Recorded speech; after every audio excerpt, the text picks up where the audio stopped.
করজুড়ে তার মনকে ডেকে বলছে, সীতা মায়ের পায়ে নূপুর হয়ে বাজবে আমার মন, সীতা মায়ের পায়ে নূপুর হয়ে বাজবে আমার মন।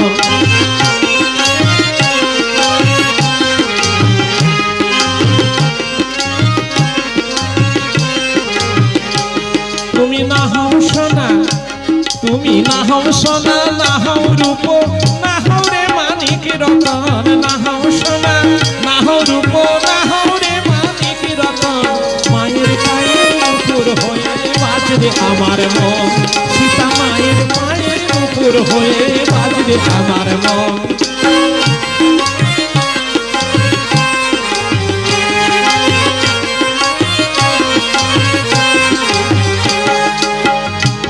তোর দেহের মধ্যে হায় পঞ্চভূত যে রয়, শতরজতম গুণে যোগ করো না তাই, তোর দেহের মধ্যে হায় পঞ্চভূত যে রয়, শতরজতম গুণে যোগ করো না তাই, এই অষ্টউপাদানকে নিয়ে অষ্টধাতু কর গণন, অষ্টউপাদান।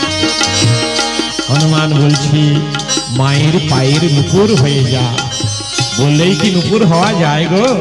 নূপুর যেমন মায়েদের চরণে জড়িয়ে থাকে, হ্যাঁ ঝমঝম করে বাজে, হনুমান তার মনকে বলছে, ওরে মন, মায়ের চরণে তুই নূপুরের মতো জড়িয়ে থাক, আর নূপুর যেমন শব্দ করে রুনুঝুনু করে বাজে, তুই মা মা মা মা বলে ডাকতে থাক। এটাই বলছে, আমরা যতই বলি না কেন সারাদিনের মধ্যে 10টা মিনিট হলেও ভগবানের নাম করব, বলতে কি পারি গো মা? নানান সংসারের চাপ এসে বাসা বাঁধে আমাদের মনে, পারি না। হ্যাঁ, তাই ওকে সাধনা করতে হয়, চেষ্টা করে যেতে হয়, অভ্যাস করতে